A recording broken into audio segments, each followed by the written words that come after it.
McLaren Sabre, e o que está acontecendo com a marca? Bom, recentemente a McLaren anunciou o modelo Sabre, aí algumas pessoas até achando que seria potencialmente o sucessor da P1, né? Mas na verdade isso é um projeto MSO, né? Dentro daquela divisão de personalização da McLaren, né? Que é o McLaren Special Operation. Acho que eu já falei algumas vezes aqui, né? Cada marca tem um programa de personalização que você pode especificar o carro da maneira que você quiser, né? Na verdade, configurá-lo, né? Então você tem, por exemplo, a Ferrari com tailor-made, a Lamborghini com add person, a Porsche com exclusive, lá que eles chamam de exclusive manufacture, a Aston Martin com Q, que mais? A Rolls-Royce com Bespoke, a Mercedes com a Designo, o BMW com a Individual e por aí vai, né? Então a ideia desse carro, pelo que eu vi assim, né? Para você uma especificação dessa MSO, óbvio que tem um powertrain por baixo de um carro que já existe. Então eles usaram o da Senna, né? Da McLaren Senna. Então o mesmo motor V8, 4.0, Twin Turbo. São 835 cavalos, são 35 cavalos a mais que a Senna normal. Aliás, aproveitando, eles falam... A McLaren geralmente ela anuncia a potência dela em PS, né? Que seria equivalente ao nosso CV, o cavalo, né?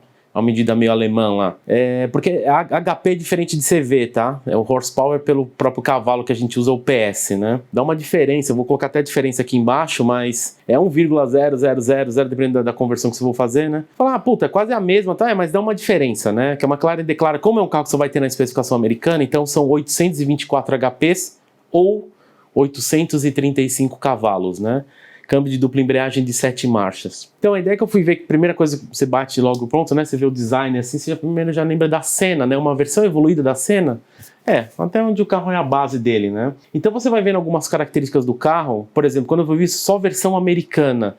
Quando eu vi isso, eu já desconfiei o que poderia ser, né? Eu falei, putz, provavelmente é homologação de rua. Engraçado, né? Eu nunca pensei que a gente fosse viver isso. Mas por muito tempo, eu sempre falei, desde a época lá do fórum do NB, há muito tempo, o fórum que comecei em 2006, eu já não tenho mais, vou fazer um porta-fotos como eu tenho feito, né? Deixa até o link na descrição. Lá, eu sempre falei que a versão americana era tipo, meio que a versão, entre aspas, ruim, porcaria ou mais fraca, vai. Por conta daquelas sinaletas laterais, aqueles tijolos que tinha, tipo, a gente viveu muita Ferrari aqui, né? 355, 360, aquele quadrado horrível na lateral, né? A europeia é limpa, né? Por conta de certas pessoas americanas, a legislação americana sempre foi muito chata, né? Você até descobre alguma coisa como começou a surgir isso na década de 70, com Corvette, negócio de para-choque e tal. E fora que as versões americanas, elas têm uma proteção a mais no para-choque aqui. Tem uma lei, acho que é na Califórnia, se eu não me engano, acho que, se eu não me engano, é até a 10 ou a 15 km por hora. Se você bate na parede assim, num outro objeto, você não pode danificar nada no carro, né? Eles colocam uma proteção atrás. E por conta disso pesa o carro, né? Então você falei, puta, a versão americana é porcaria. Porcaria, porcaria, porcaria. Só que é engraçado que a gente vive ao contrário, né? Porque antes, além dessas proteções, você tinha mais catalisador e abafador. E hoje a história inverte. Hoje a versão europeia, que é a original, onde o carro é desenvolvido, ele está cada vez ficando com mais restrições por conta do Euro 6. Aí a gente vê a cada etapa que passa, né? Até é interessante que vale a pena lembrar o Gordon Murray, né? O criador da McLaren F1, que agora desenvolvendo a T50. Gravei até um briefing, vou deixar um card aqui em cima à direita. A gente gravou um NBcast mais cedo, né? Sobre, logo no início, assim, antes de revelar propriamente o design do carro, né? E o Gordon Murray fala uma coisa bacana que é... O maior desafio para mim, ele falou, eu acredito que seja para as montadoras hoje, é você criar um carro e que entre nas especificações de segurança, emissão, é meio que isso. Desenvolver tecnologia, olha isso, o engenheiro falando isso, ele é engenheiro de motores até, né? Não é difícil desenvolver, ele falou, cara, você vai estudando, você vai chegando, você chega num nível, então você chega lá, mas o problema é que você tem que criar um produto que é permitido andar na rua. Então você vê carros hoje, por exemplo, eu já falei, acho que até no NBcast isso daí, alguns carros vêm crescendo, todos os carros vêm crescendo de maneira geral, não só por conta do grip mecânico, né? Mas você olha, por exemplo, o Mini, o anterior atual, que é o R56, que eu acho que era a proporção perfeita. Óbvio que aquele do Mr. Me é legal, porque ele é pequenininho, né? Eu vi algumas coisas do CEO da Mini falando que é difícil você produzir um carro daquele tipo, porque as questões de crash test, o carro ele tem que crescer e ficar um pouco mais alto, e o capô tem que estar mais comprido. Porque se você for atropelar uma pessoa, a grande questão é bater a cabeça da pessoa no capô. Então não pode mais acontecer isso. Então por isso que o F56, que é o atual, até nas últimas versões aí do GP, ele é um pouquinho maior, é gigante, né? Até o pessoal questiona, o Mini não é exatamente mais um Mini, né? Mesmo o Countryman. Você fala, cara, isso não é um Mini, né? Apesar que são bons carros, né? Então o Gordon Murray falando que tipo, é mais difícil se adequar a esse tipo de especificação. Então você vê assim, para ele ainda, até, eu nem sei, talvez seja até mais fácil para ele homologar uma uma especificação dessa numa versão americana, né? Você até vai ver no press release, vocês cobram vão ser só 15 unidades, né? Todas as versões americanas do MSO. Até você olha assim na letra aqui na lateral, você vê o negocinho laranja da especificação americana, né? É mais forte que a Senna, então são 35 cavalos a mais, só que ele tem o mesmo torque, né? Que é 81,5. Eu tentei dar uma olhada para ver referente a downforce, né? A Senna, se eu estiver enganado, são 800 kg de downforce, eles não falam nada. Talvez esse carro tenha mais questão de mais downforce ainda. Eu acho que é um desenho mais bem resolvido que a Senna. Até hoje eu não consigo entender aquele design, não consigo engolir. Acho que tem carros que até hoje eu não consigo engolir o design, né? O da Senna também. Eu entendo ter uma questão que eles falam que é forma, função, não sei o que, função sobre forma, né? Ao contrário. Não sei, porque a gente fala muito que os super carros de hoje, e eu vou falar F8, 911 Turbo S, vamos pensar talvez a Huracan STO, mas esses carros de hoje, eles têm o desempenho dos hipercarros da geração passada, né? Então, a própria SF90, né? Provavelmente é o carro que vai ser mais rápido que a Ferrari, assim como esse carro, já é dito que a 720 já é um carro que é muito parecido ou até mais rápido que a P1, por exemplo, né? Então a gente vive outras coisas, assim como o 911 Turbo S, provavelmente mais rápido que o 918. Então, é por natureza. Então, assim, esse negócio de tipo, que a Senna ainda fazem tempos espetaculares aí, mas eu ainda questiono muito o design da Senna, não consigo. Eu aceito pelo carro, né? Não só pelo nome do nosso herói, mas eu olho assim e falei, puta, cara, não é possível. Esse carro é muito feio. Respeito quem gosta, quem tenha e tal, mas, puta, eu não consigo falar, tipo, a Senna é bonita. Desculpa, você tá muito louco. Você tá... eu não consigo entender, assim, tipo... Eu acho que você quer aceitar isso. Você quer colocar na tua cabeça que aceitar, mas tudo bem, isso é só uma opinião, né? Então, o programa de personalização do MSO, da McLaren Special Operations, você tem vários estágios, né? Você pode até, tipo, por exemplo, vamos pegar um exemplo, uma 720, né? Puta, eu queria um couro que não tem nesse carro, que a McLaren não fornece. Será que a McLaren faz? Faz. Você entra no MSO, você diz o tipo de couro, ela vai atrás, manda o centro de pesquisa. Putz, tem uma costura que eu não gosto, eu queria que a costura fosse trançada assim. Faz. Faz do jeito que você quiser. A grande questão que é o que a gente fala, né? How deep is your pocket, né? O quão fundo é o teu bolso, quanto você está disposto a pagar por isso, né? E você tem níveis mais extremos, né, do MSO, como, por exemplo, tem um carro que muita gente esquece, que é aquela McLaren X1, que é na base da 12C lá, parece até um carro, sei lá, do Batman, leitura de um carro antigo. Aquele carro é um MSO mais extremo, o cara muda o body kit, a base é da 12C, da MP4 12C, só que por fora, sim, é um outro body kit. A Ferrari tem muito feito isso, a Lamborghini também lança muito. A Lamborghini teve a SC20, que eu vou falar eventualmente desses one-off da Lamborghini, né? Como base da Aventador em si. E você tem casos mais extremos, como eu falei do MSO. Esse aqui a gente pode falar que é um caso extremo, né? Porque são 15 unidades, todas para a versão americana. Eu até li alguma coisa do CEO lá, o tal do Mike Flewitt, que eu vou falar mais dele. Mas é um conjunto de proprietários, 15, né? Que são caras mais assíduos, que gostam de testar protótipo, gostam de McLaren. É aquele esquema que a gente fala parecido com o XX Programs da Ferrari, sabe? Em que aqueles proprietários mais extremos, em que eles às vezes ditam alguma coisa dentro da marca ou dão pitacos, né? E você consegue desenvolver novos modelos, né? Então, essa é uma ideia, né? É um MSO mais extremo no estilo da X1 lá. Até essa que é a primeirona, né? Lembra até as cores Marlboro.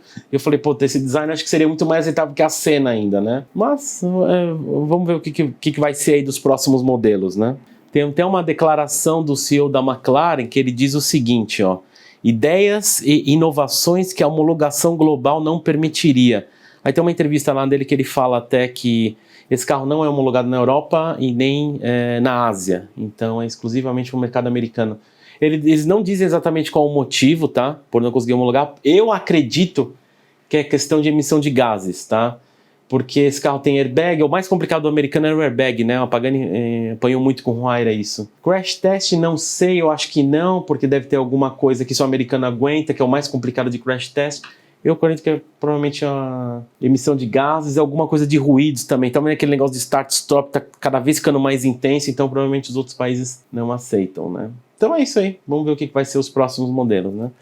Bom, vamos falar um pouco também, que acho que vale a pena, o que está acontecendo com a McLaren, né? Tanta coisa acontecendo de notícias assim, que eu falei, putz, acho que vale até falar só da Sabre, é legal, mas acho que vale a pena comentar o que está acontecendo, né? Por que tem tanta coisa errada acontecendo na McLaren, né? E você vai olhando, putz, são tantas coisas, até eu peguei aqui, anotei em tópicos assim, né?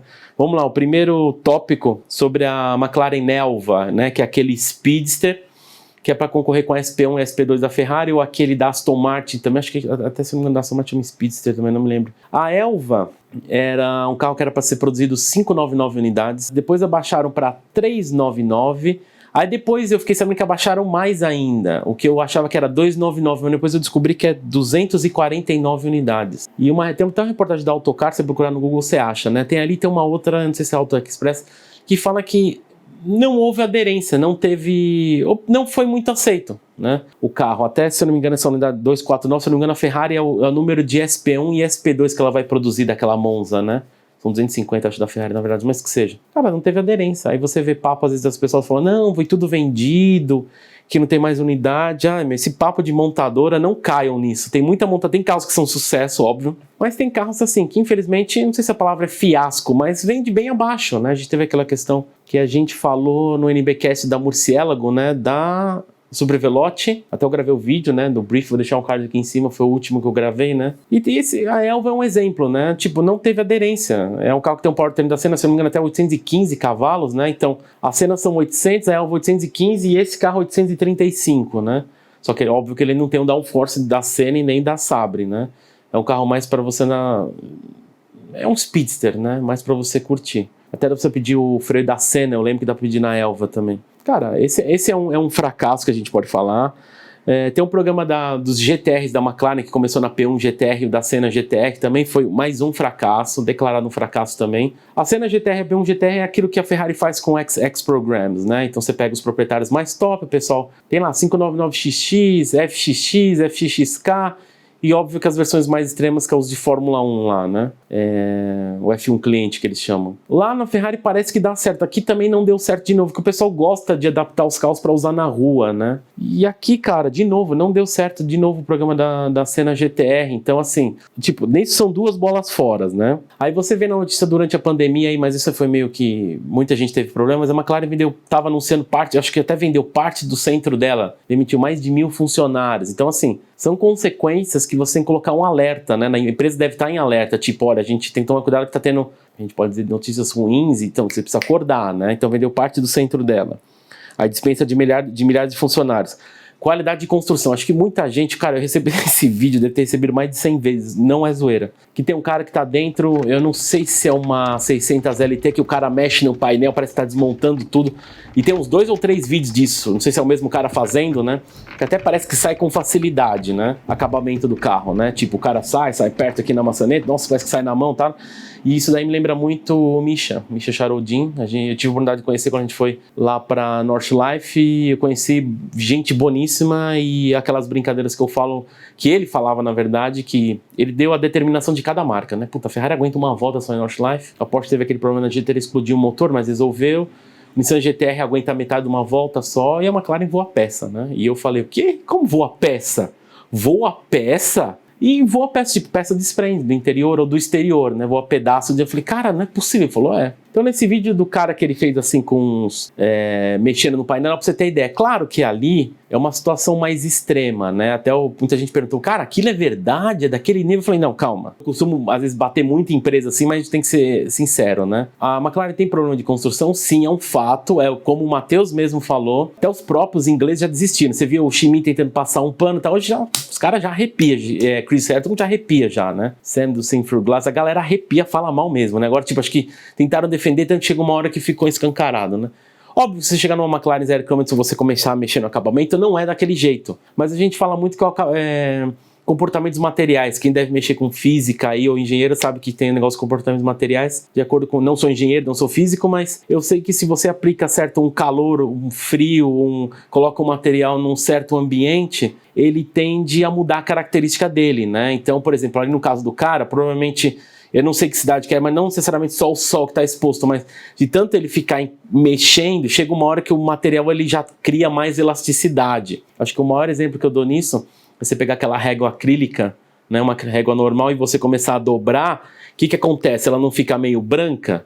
Aquilo você está alterando o material, óbvio, e ele tende a quebrar, né? Até eu cito paralelo, a gente tem, por exemplo, a Ferrari F355, eu não sei se é considerado um erro de projeto, tá? Mas a 355 ela tem um vidro atrás que fica em cima da parede corta-fogo, né, que fala, entre o motorista e o motor. Aquilo é um vidro, aquilo é um acrílico. Se você precisar trocar os pneus de uma 355, você não pode levantar o carro no macaco. Porque você está no macaco, você vai levantar o pneu traseiro, aí o carro vai inclinar, né? Se você inclinar, esse acrílico que está no meio, ele dobra. e ele dobra e fica com uma faixa branca. Não é difícil você achar, se você tem contato ou você vê eventualmente um país que você tiver com uma parte branca no vidro e você vê uma 355, isso provavelmente o cara fez isso, ele trocou, ele levantou no macaco. Não pode, 355 você tem que trocar o pneu num elevador. Esse é um problema, né? Então você vê que vai mudando a característica do material, né? E na McLaren, tipo, acho que do cara tanto mexer ali, puxar a coisa, tipo, o material já criou uma espécie de uma fadiga, sabe, o comportamento. Então, cada vez que o cara mexer, vai ficar pior, né? Mas a McLaren tem problema de construção? Sim, isso é um fato, isso não tem nem o que falar, né? Fora aquela questão que a gente fala do chassi de carbono, que é para um feeling é incrível, totalmente nas costas aqui até embaixo, né, nos seus glúteos, como dizem aí. Tem alguns carros que tem um feedback bem bacana, principalmente carro com roda traseira esterçante, que a gente andou, foi numa carreira lá no Pirovani, roda traseira esterçante. É engraçado, você sente nas costas o eixo traseiro, eu não sei te explicar isso. Quando você está dirigindo, você pega o freio, tanto dirigir carro, você começa a sentir o comportamento do carro, né? E por conta do chassi de carbono, cara, o carro é muito mais firme, né? Enquanto o carro é mais firme, qualquer torção. E aqui em São Paulo a gente tem shoppings, assim, que subida de shopping tem aquela torção que torce a carroceria. Cara, a gente tem casos aqui de McLarens com o vidro principal lá da frente trincado. Eu sei de pelo menos duas 600 LT e uma 720 que não aguentou essa torção, né? São várias consequências que eu tô falando, né? E continua, né? Por exemplo, aquela brincadeira que eu falo do volante vagabundo de 12C que esse carro também tem, tá? Não tem na foto aqui, mas eu vi uma foto que alguém tirou de projeção, é esse volante aqui de 12C. A brincadeira do volante vagabundo de 12C que eu falo é porque, assim, o volante em si ele é bonito, não é feio. O problema é você saber que tá desde 2010 esse volante da 12C está em todos os carros. 12C, 650S e as derivações Spider, tá? 720, 675LT, 765LT, 620R, Senna, P1, 570S, 570 Spider, 570 GT, cara, todos os carros usa esse volante vagabundo de 12C. Cara, nem pra criar um design diferente, que muda o acabamento. Então você olha e fala, não, esse volante é diferente, ó. Ele é um pouquinho diferente, não vem não. Aí você vai ver e fala, tá bom, muda a cor, pinta. Ele faz um Photoshop, pega a cor, pinta, você vai ver que é o mesmo volante. Muda, talvez, alguma coisa do material em si, o acabamento pra dar aquela... Que eu brinco muito, que eu acho muito legal até na Lamborghini, que eles usam na roda, né? Aquela roda, acho que é Giano, que eles pintam os gomos, dá um aspecto, parece que é outra roda. É algo do tipo, mas você vai ver, é o mesmo design de roda. Então eu falei, cara, os caras não conseguem nem mudar o design do volante. Cara, cria uns 2, 3 volantes diferentes, não é possível. Você que tem um custo.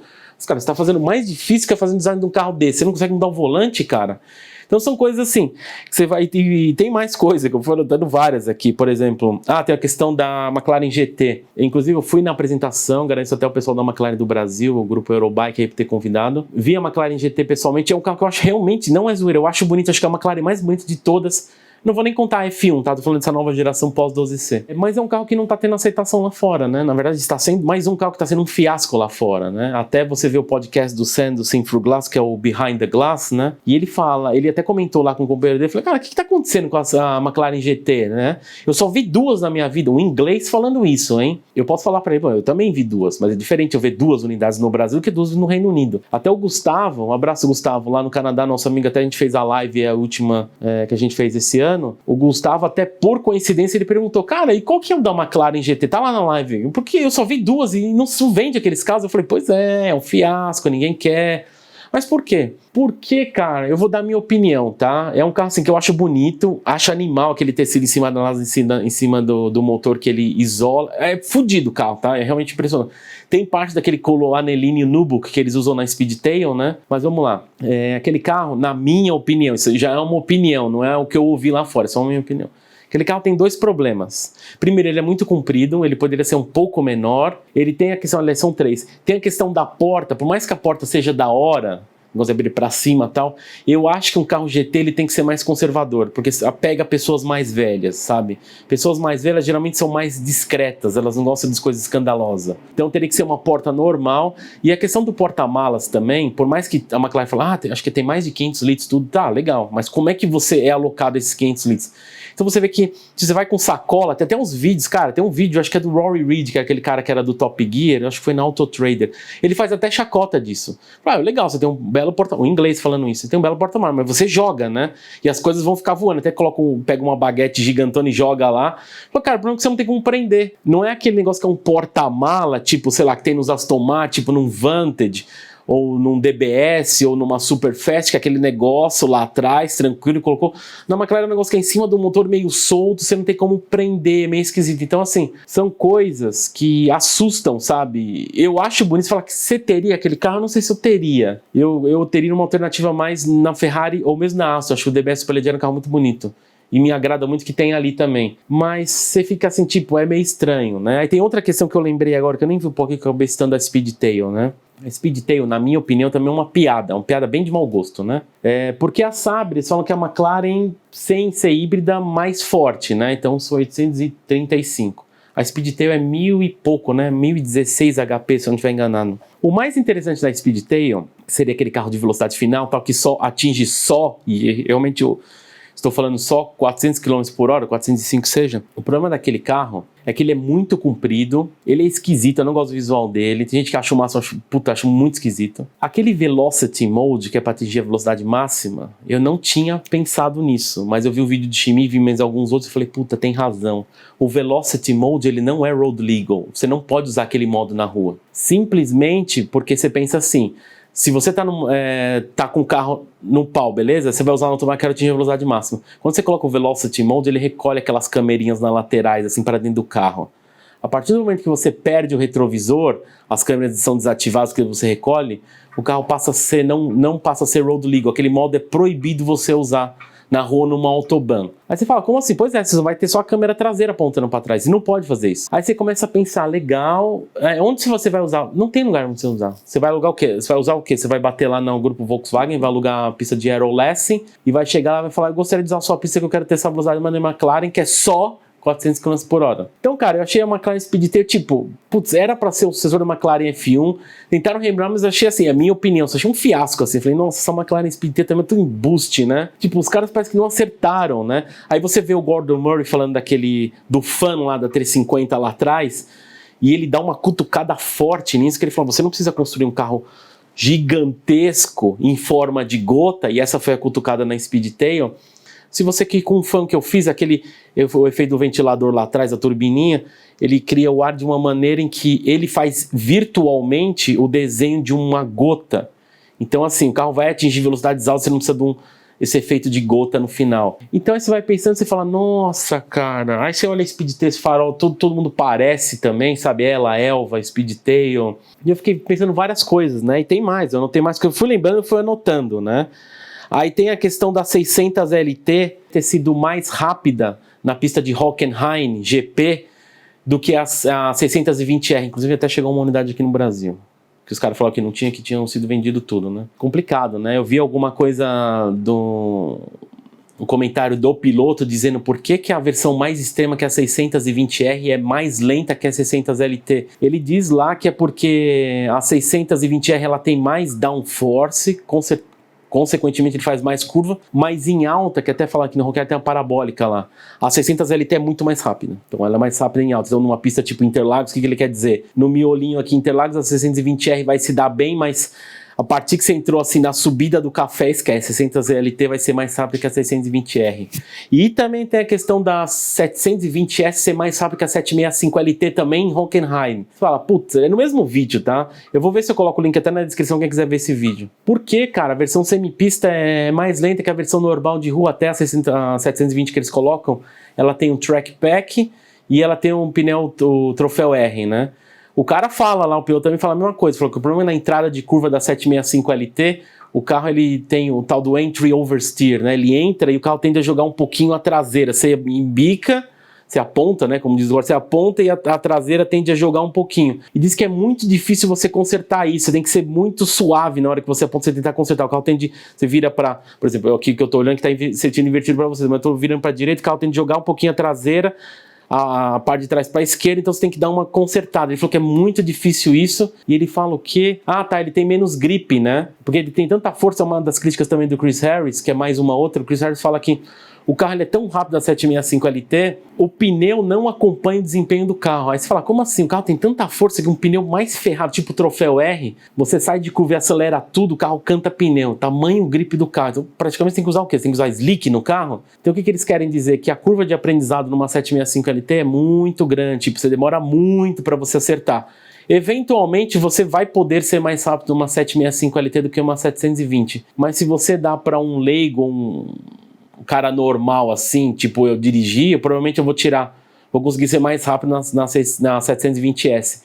Aí você questiona, por que você vai pagar tão mais na 765LT e na 620S, sendo que as versões, no caso da 600LT, a semipista não tão extrema, tipo a versão GT3, né, é mais rápida. Aí você começa a questionar, putz, cara, sabe, são várias coisas que você vai questionando. Aí tem o Chris Harris também falando que, não só isso, mas ele fala também das primeiras 720S, estão valendo metade de uma 720 0 km. Isso assusta. Imagina você pagar, eu não sei contar no Brasil hoje, deve estar com uns 3,5, uma 720S, deve estar uns 3,5, né? Então imagina que, quanto tempo o carro está indo em 2, 3 anos, o carro está valendo metade. Isso lá no Reino Unido, não aqui no Brasil. Aqui no Brasil ele está segurando um pouquinho, mas é uma tendência a baixar. Então até o Chris Harris brincou falando assim, pô, se está baixando agora sim, por ter descoberto esse custo-benefício, eu vou comprar uma 720S para mim, coloco o Track Package, ou coloca só o troféu R e vai ser feliz. É o que tá acontecendo lá fora, a galera tá indo para 720 ao invés de comprar a 765 LT, e até por conta disso é aquele negócio de oferta e demanda, então o 720 começa a voltar a subir o preço.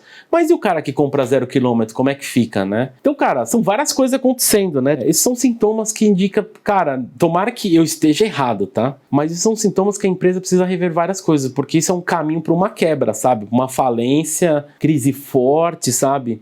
De várias coisas que estão acontecendo. Então, eu lamento, porque a gente não quer uma marca dessa que desapareça, né? Mas aí vai vir a sucessora da 570S, que é a tal da Artura, né? Fizeram até teve uns desenhos que já vazaram, tem até um logo assim e tal. Aliás, a McLaren também mudou, é uma das coisas que o pessoal estava reclamando, porque antigamente a McLaren, até pouco tempo, esses nomes, até a 620E, o pessoal fala que era nome de fax, né? Tipo MP4-12C, depois virou só 12C, 650S, esses nomes com logos e tal, é esquisito, né? O pessoal acha que, falam-se, né, que um marketing mais bem feito, você coloca um nome no carro, né? Bom, questionável isso, mas então a McLaren talvez, ela na Artura, ela vai colocar a Sabre mesmo, né? A própria Senna já foi mudando já, mas talvez a Artura coloque um novo padrão, e é a brincadeira que eu faço, né? Eles têm que acertar na Artura, sabe? Fazer um excelente produto, vai ser V6 híbrido, né? Deixa eu lançar, a gente comenta, deve lançar agora em 2021, mas, cara, tem que acertar. Porque não dá mais para dar erro, e é um carro importante, né? Que é aquele modelo de entrada que é como diz o Corey, um pãozinho quente. Tem que vender, esse carro vai vender, ele tem que vender, eles têm que acertar. Aí se você vê de cara, como é que você sabe se um carro vai acertar ou não? Na minha opinião, cara, a primeira coisa, anunciou a Artura, a primeira coisa que eu vou buscar o que é o interior. Se eu ver esse volante horrível de 12C, desculpa, é pra pedir pra quebrar, sabe? Você tem que mudar, repensar tudo, eu óbvio melhorar na construção, né? Aquela questão, acabou de construir, cara, arruma os materiais, contrata equipe, faz negócio mais minucioso, melhora o acabamento, porque tá acontecendo, velho, a galera tá olhando, tá... Aí esses vídeos ainda que mostram acabamento assim, cara, aí você fala, você tá com uma grana, vou realizar eu tô fazendo uma grana, quero realizar um sonho, então uma McLaren e tal. Aí você olha um vídeo do cara, você vai comprar uma McLaren, vai ficar puto, né? Você gasta uma grana, aquele acabamento é merda. Complicado, né? E é isso aí, tem outra questão também, aproveitar, já citei, mas acho que só, então o vídeo já tá grande até, a questão do Mike Flewitt, né, ter comentado até naquele do briefing lá da Porsche que eu comentei, da combustível sintético lá, que eu comentei do Boris Johnson, né, aproveitar já toda essa, deixa já falar isso aqui, já que tô falando de McLaren, que o Reino Unido lá, o Boris Johnson, era a questão do 2035, todos os carros serem elétricos, né, o Boris Johnson mudou lá pra 2030, aí você vê o Mike Flewitt, que é o CEO lá da McLaren, e puto, né, o cara falou, mas esse cara aí, velho, quer mudar as coisas em cima da hora. A gente tem um plano para chegar até 2035 os carros ficarem elétricos, mas o cara esquece que tem um desenvolvimento em tecnologia, são investidos milhões, e a gente tá numa época de pandemia, sabe? Aí o cara dá as indiretas lá, falando, esse cara aí, em vez de ficar, ele tá fazendo isso para causar, para tentar cobrir a pandemia, a quantidade de mortos que teve, sabe? Então é absurdo, tal. E o cara deu umas críticas fortes, sabe? Cara, não sei se a gente vai conseguir, então você imagina aquela brincadeira que a gente fala, eu não queria estar na pele desse CEO, entendeu? Na McLaren. É legal pra a gente falar assim, dar conselho pro cara, mas tá trabalhando lá no dia a dia, vixe, cara. O cara deve estar sob uma pressão sobre tudo isso que eu falei que tá acontecendo, sabe? A cabeça do cara 620R, 765LT, Elva, programa GTR, McLaren GT, complicado. Aí provavelmente vai ter gente chiando que é colecionador pelo mundo. Puta, eu queria esse carro aqui na Europa. Puta, não dá, mas por quê? Pô, faz um jeito. A gente, não, mas você tem a cena, mas esse carro é mais bonito. Eu fico imaginando a pressão de uns caras desses, né? Complicado. Certo, gente? Então é isso aí. Se você gostou desse vídeo, dá um like aqui, inscreva-se no canal. Eu vou gravar mais uns briefings ainda. Eu não sei se eu vou gravar antes da virada, tá? Tem que gravar um momento, não devo gravar mais um momento também. Eu tenho que separar ainda não tem para separar, tá? Mas aí em janeiro eu vou ter mais tempo certinho e eu tô de olho para mostrar algumas coisas para vocês aí. Beleza, gente? Então é isso. Até o próximo vídeo.